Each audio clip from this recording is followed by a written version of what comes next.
और पटवारी उस जगह की डिमार्केशन करेगा जहां घर बने हुए हैं, मकान बने हुए हैं, जिनका रिकॉर्ड रेवेन्यू रिकॉर्ड में मौजूद नहीं है, जहां से हमको रेवेन्यू नहीं आता, ख़जाने में रेवेन्यू जमा नहीं होता, जिसका रिकॉर्ड वहाँ पर नहीं है, उस जगह की डिमार्केशन पटवारी करेगा।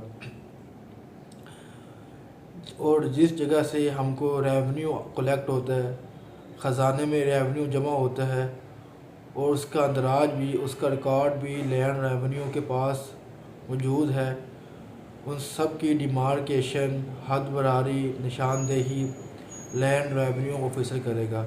और ये सारा प्रोसीजर लैंड रेवेन्यू ऑफिसर की मौजूदगी में होगा। उसके मातहत उसका अमला तहसीलदार, नायब तहसीलदार, कलेक्टर, मुतलका पटवारी, उन सब की मौजूदगी में होगा। शुक्रिया।